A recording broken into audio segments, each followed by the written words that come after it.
ज़रा तसव्वुर करें कि एक फ़ास्ट फ़ूड चेन जो इतना मशहूर है कि पुलिस को भीड़ को काबू करने के लिए बुलाया जाता है। ऐसी जगह जहां लोग सिर्फ फ्राइड चिकन के एक डब्बे के लिए घंटों इंतज़ार करते हैं। ये पागलपन है ना?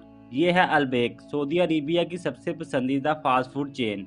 1974 में अलबेक ने जद्दा में एक स्टोर से आगाज़ किया और अब ये 120 से ज़्यादा लोकेशन पर फैल चुकी है। लेकिन यहाँ पे सवाल ये है कि अलबेक को इतना ख़ास क्या बनाता है? एक मकामी फ्राइड चिकन की दुकान इलाकाई जुनून कैसे बन गई और लोग अलबेक खाने के लिए इतनी मशक्क़त क्यों करते हैं। अलबेक की कहानी शकूर अबू गजाला से शुरू होती है, जो 1928 में रमला फ़लस्तीन में पैदा हुआ और 1948 में जब शकूर 20 साल का हुआ तो इसके लिए एक और मुश्किल आ खड़ी हुई।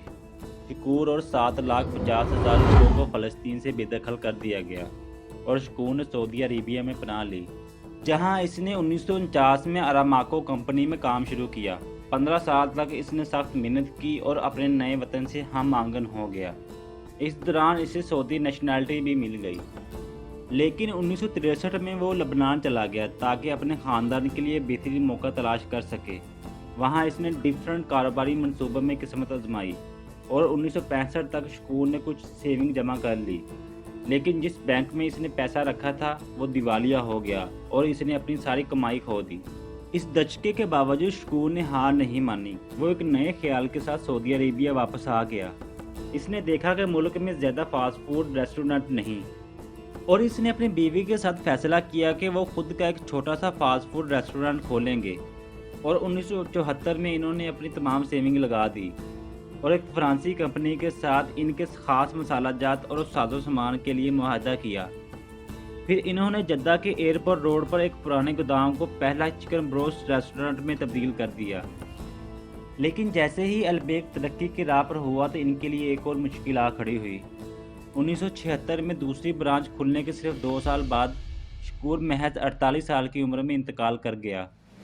शकूर के 2 बेटे एहसान और रामी एक मुश्किल फैसले के सामने थे। एहसान ने अभी अभी किंग फाहद यूनिवर्सिटी से सिविल इंजीनियरिंग की डिग्री हासिल की थी। इनके आगे एक रोशन मुस्तकबिल था जिसमें प्रोफेशनल बास्केटबॉल प्लेयर की नौकरी भी शामिल थी। रामी उस वक्त अमेरिका की टेनेसी टेक यूनिवर्सिटी में सिविल इंजीनियरिंग की तालीम हासिल कर रहा था, लेकिन अपने ख्वाबों को पूरा करने के बजाय उन्होंने अपने वालिद का मिशन अपनाने का फ़ैसला किया।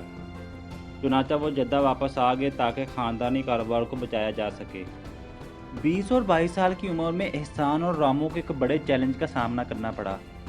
कारोबार ने अपनी एजेंसी के हकूक़ खो दिए थे और इन पर $18 लाख का कर्ज बाकी रह गया। सूरत हाल बहुत ही नाजुक हो रही थी। दोनों भाइयों को कर्ज उतारने के लिए अपनी जायदाद तक बेचनी पड़ी। एहसान ने कारोबार ऑपरेशन की जिम्मेदारी संभाल ली और रामी कारोबार के हर पहलू में शामिल हो गया, खाना पकाने से लेकर कस्टमर को खाना पेश करने तक और सफाई तक। दोनों भाई जानते थे कि इन्हें कामयाब होने के लिए कुछ खास करना होगा। 1980 के आगाज़ तक जद्दा में तकरीबन 400 फास्ट फूड रेस्टोरेंट थे।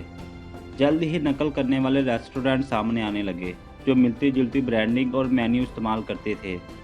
इसने अलबेक को मजबूर किया कि वो अपनी ब्रांडिंग और ट्रेडमार्क की हिफाजत के लिए कानूनी कार्रवाई करे, लेकिन एहसान अपने प्रोडक्ट को बेहतर बनाने के लिए पुरअज़म था। वो फूड टेक्नोलॉजी की तालीम हासिल करने के लिए पेरिस चला गया और 1984 में फ़्रांस से वापस आने के बाद इसने 18 खुफिया जड़ी बूटियों और मसालों की रेसिपी तैयार की और अगले 3 साल तक इन्होंने इस रेसिपी पर काम किया और इसके बाद ये रेसिपी अपने रेस्टोरेंट तक पहुंचाने लगे। इसके बाद कारोबार ने बेहतरी की तरफ मोड़ लेना शुरू किया और 1986 में इन्होंने रेस्टोरेंट का नया नाम अलबैक रखा, जिसका तुर्किश ज़बान में मतलब अहम शख्सियत या बावकार शख्स होता है।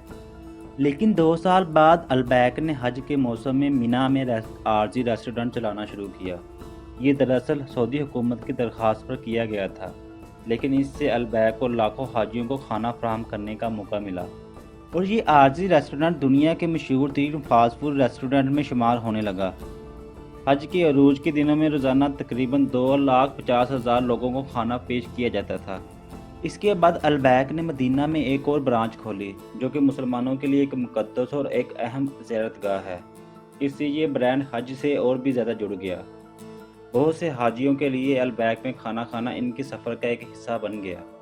मक्का और मदीना से इसके ताल्लुक़ की वजह से अलबैक दुनिया भर के मुसलमानों के लिए एक बड़ी बात बन गया। یہ سعودی کلچر کا بھی ایک بڑا حصہ بن گیا۔ اس کی سب سے واضح علامت اس کے ریسٹورنٹ کے باہر لگی ہوئی لمبی قطاریں ہیں۔ جن شہروں میں البیک ہے وہاں لوگ گھنٹوں اور کبھی کبھار شدید گرمی میں بھی صرف اس کے مشہور چکن کے لیے انتظار کرتے ہیں۔ پہلے کے زمانے میں ریاض میں جب سالوں تک البیک نہیں تھا، ڈرائیور جدہ سے اپنی گاڑی کے ٹرنک میں چکن بھر کر 9 گھنٹے کا سفر کرتے تھے اور پھر اسے ریاض میں بہت زیادہ قیمت پر بیچا کرتے تھے۔ البیک کی شہرت سعودی عربیہ سے باہر پھیل گئی۔ انڈونیشیا اور پاکستان جیسے مقامات پر لوگ حج سے واپس آنے والے حاجیوں سے البیک کے بارے میں سنتے تھے اور کچھ لوگ سعودی عربیہ سے لائے گئے پرانے البیک کے چکن کے لیے بڑی رقم ادا کرتے تھے۔ البیک کی سماجی ذمہ داری کے لیے لگن نے بھی اس کی مقبولیت میں بڑا کردار ادا کیا ہے۔ کمپنی ہر بیچے جانے والے کھانے سے 1 ریال خیرات میں دیتی ہے، جو کہ اس کے فاؤنڈر نے شروع کیا تھا۔ البیک نے سعودی عربیہ میں لاک ڈاؤن کے دوران روزانہ 10,000 کھانا ضرورت مندوں کو دیا۔ مڈل ایسٹ کے KFC کے طور پر اکثر جاننے والا البیک سعودی عربیہ کے مغربی علاقے میں دستیاب تھا، لیکن حالیہ سالوں میں کمپنی نے قومی اور بین الاقوامی سطح پر کامیابی حاصل کی۔ 2020 میں البیک نے بحرین میں اپنی پہلی انٹرنیشنل برانچ اوپن کی۔ پھر 2021 میں انہوں نے دبئی مال میں ایک اسٹور کے ساتھ UAE کے بازار میں قدم رکھا۔ 2022 کے فیفا ورلڈ کپ کے دوران البیک نے قطر میں موبائل ریسٹورنٹ قائم کیے۔